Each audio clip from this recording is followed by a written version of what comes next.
Good morning students. आप सभी का government college Suratgarh BSc third year mathematics की क्लास में हार्दिक स्वागत है। डियर स्टूडेंट्स, कल हमने कॉम्प्लेक्स नंबर्स स्टार्ट किए थे, जिसमें मैंने आपको कॉम्प्लेक्स नंबर, उसकी पोलर फॉर्म, एक्सपोनेंशियल फॉर्म इत्यादि के बारे में बताया था। आज हम equation of the straight lines joining 2 points Z1 and Z2 को किस प्रकार रिप्रेजेंट करेंगे, इसका अध्ययन करेंगे। तो मान लीजिए Z1 is equal to x plus iota Y1, जिसको हम कार्टेशियन प्रोडक्ट की फॉर्म में x1 कॉमा Y1 जिसे बिंदु A से निरूपित करते हैं, और Z2 is equal to x2 plus iota Y2 is equal to x2 comma Y2 be 2 points on straight line AB, यानी कि A के निर्देशांक x1 कॉमा Y1 और B के x2 कॉमा Y2 और या कॉम्प्लेक्स नंबर Z1 और Z2 हैं। मान लीजिए Z is equal to x plus iota Y, that is P is any point on the straight line AB। तो क्योंकि A, B और P एक लाइन में हैं, तो इसलिए AP अपॉन PB, अगर AP और BP बिल्कुल एक दूसरे के ऊपर आ जाएंगे तो फिर तो क्या रहेगा, एंगल ज़ीरो होगा। और अगर एक लाइन में जैसे मैंने शो करे हैं वो, तो एम्पलीट्यूड कितना रहेगा, पाई। तो इसलिए मैंने कहा क्योंकि A, B और P कोलिनियर हैं, तो एम्पलीट्यूड और आर्गूमेंट या कोणांक AP vector upon BP vector is equal to pi और ज़ीरो।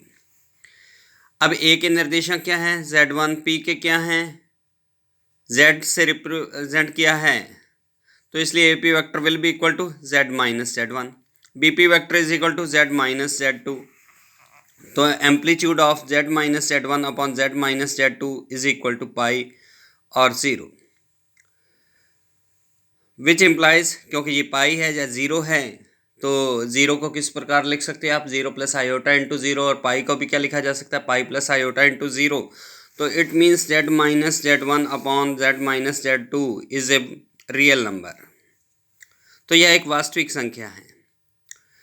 अब क्योंकि यदि किसी कम्प्लेक्स नंबर का एम्पलीट्यूड पाई या ज़ीरो हो, तो इसका मतलब क्या होता है, complex number contains only real point, जैसे मैंने ऊपर कहा है कि Z minus Z1 upon Z minus Z2 belongs to R। तो अगर ये रियल है तो इसका इमेजिनरी पार्ट क्या हो गया, imaginary part of Z minus Z1 upon Z minus Z2 is equal to zero.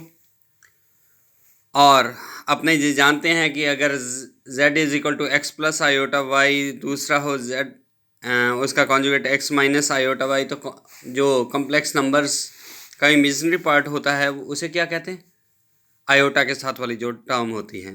तो इसलिए Z minus Z1 upon Z minus Z2 minus Z minus Z1 bar upon Z minus Z2 bar whole upon 2 iota is equal to क्या होता है, zero. क्योंकि अगर Z is equal to x plus iota Y है, Z bar is equal to x minus iota Y है, तो Z minus Z बार क्या होता है, 2 आयोटा Y। तो Y जो इमेजिनरी पार्ट होता है वो किसके इक्वल होता है, Z minus Z bar upon 2 iota. तो अब हमारे पास किसका इमेजिनरी पार्ट ज़ीरो था, Z minus Z1 upon Z minus Z2। तो इसलिए मैंने लिखा कि Z minus Z1 upon Z minus Z2 minus Z minus Z1 upon Z minus Z2 bar whole upon 2 iota is equal to zero. तो इसे मैंने कल जो प्रॉपर्टीज़ की थी उसके हिसाब से सॉल्व कर दिया। Z minus Z1 upon Z minus Z2 minus Z bar minus Z1 bar upon Z bar minus Z2 bar is equal to zero. अब एलसीएम ले लिया, एलसीएम लेकर क्रॉस मल्टीप्लाई किया, तो आपके पास आ गई equation Z into Z1 bar minus Z2 bar plus Z bar into Z2 minus Z1 plus Z1 Z2 bar minus Z1 bar into Z2 is equal to zero. तो ये जो इक्वेशन फर्स्ट आई, इसी को हम कहते हैं कि this is the required equation of a straight line AB। अब मैं क्या करता हूँ, इसके व्यापक रूप बनाने के लिए multiplying equation first by iota, पूरी इक्वेशन को आयोटा से मल्टीप्लाई कर देता हूँ। तो आपके पास क्या बन रहा है, iota Z into Z1 bar minus Z2 bar plus 2 plus iota Z bar into Z2 minus Z1 plus iota Z1 Z2 bar minus Z1 bar Z2 is equal to 0। तो अपने एज्यूम करते हैं कि let iota into Z2 minus Z1 is equal to है B। तो अगर इसका मैं कॉन्जुगेट लिखूं तो B bar is equal to क्या हो जाएगा, आयोटा का कॉन्जुगेट क्या होता है बेटे, 1 आयोटा यानी कि माइनस आयोटा। तो minus iota into Z2 minus Z1 bar, तो इसे क्या लिखा जा सकता है, B bar is equal to iota into Z1 bar minus Z2 bar. तो जो ऊपर वाली इक्वेशन थी उसमें आपने iota into Z2 minus Z1 को क्या B माना है, और जो फर्स्ट टर्म बन जाएगी वो कितनी बन जाएगी, B बार।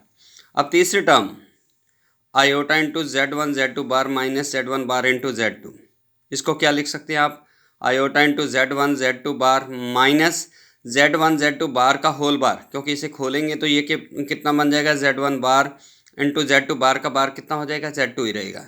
तो फिर से ये दो नंबर Z माइनस Z बार क्या होता है, 2 आयोटा इंटू इमेजनरी पार्ट, तो ये बन गया iota into 2 iota into imaginary part of Z1 Z2 bar. इसे आप लिख सकते हो iota into iota iota square, जिसका मान -1 होता है, तो -2 iota into imaginary part of Z1 Z2 bar, तो which will be a belongs to real number. तो let -2 into imaginary part of Z1 Z2 bar is equal to C। तो ये तीनों टर्म्स जो इक्वेशन सेकंड में थी उनकी value आ गई है। तो जो इक्वेशन सेकंड बनी वो क्या बनी, B bar Z plus B Z bar plus C is equal to 0। तो ये जो इक्वेशन होती है B bar Z plus B Z bar plus C is equal to 0, इसे हम कहते हैं स्ट्रेट लाइन का व्यापक रूप और general form of straight line in complex numbers. Next है बेटी inverse point with respect to a line. तो 2 points P and Q are called inverse point, जिन्हें आप हिंदी में प्रतिलोम बिंदु भी कहते हैं कि कोई दो बिंदु P और Q प्रतिलोम बिंदु कहलाते हैं किसी स्ट्रेट लाइन AB के सापेक्ष। If AB is perpendicular bisector of PQ, अगर AB लंबवर्धक है, लंब अर्धक है कि PQ इसके ऊपर परपेंडिकुलर भी है और इसको दो इक्वल पार्ट्स में डिवाइड करता है, तो हम कहते हैं कि वो दोनों क्या हैं, बिंदु इनवर्स पॉइंट हैं। या Q is image of P in B, या जो AB के ऊपर बिंदु Q की इमेज है जो बनती, वो अगर P बनती है, जब P की इमेज Q बनती है, तो हम कहते हैं P और Q दोनों क्या हैं, प्रतिलोम बिंदु हैं। अगला है मेरे equation of circle in complex form, यानी कि वृत्त की समीकरण। तो मान लीजिए C भी द सेंटर ऑफ सर्कल है और P इज इक्वल P जिसके निर्देशांक x, y, जिसे आप Z is equal to x plus iota y से रिप्रेजेंट करते हैं, वृत्त के सरकमफ्रेंस पर कोई बिंदु है। तो इसलिए क्या होगा, P के निर्देशांक Z, मान लीजिए C केंद्र है इसका, क्योंकि निर्देशांक सपोज कर लीजिए A है, तो modulus of Z minus A is equal to क्या हो गया, रेडियस यानी कि त्रिज्या, स्क्वायर कर दिया Z माइनस A का whole square is equal to R square. तो कल मैंने कहा था कि मॉडुलस ऑफ Z स्क्वायर को क्या लिख सकते हो, Z बार, तो इसलिए modulus of Z minus A into modulus of Z minus A bar is equal to R square. इसे आपने सॉल्व किया तो modulus of Z minus A into modulus of Z bar minus A bar is equal to R square. तो इसे multiply कर दिया गया, तो यहाँ से क्या आया, Z bar minus A bar minus A bar Z plus A bar minus R square is equal to 0। तो let B is equal to minus A, तो B बार कितना होगा, माइनस ऑफ A बार, और C is equal to A bar minus R square मैंने assume किया है। तो जो इक्वेशन थी ये किस फॉर्म में आ गई, Z bar plus BZ bar plus ZB bar plus C is equal to 0। तो ये जो इक्वेशन आती है इसी को हम कहते हैं general form of the circle. पहले मैंने किसी स्ट्रेट लाइन के सापेक्ष प्रतिलोम बिंदुओं को बताया था। अब है inverse point with respect to a circle. किसी वृत्त के सापेक्ष अगर प्रतिलोम बिंदु परिभाषित करने हों तो वो कैसे होंगे, तो 2 points P and Q are called inverse points with respect to a circle if they are collinear with the centre and that point. अगर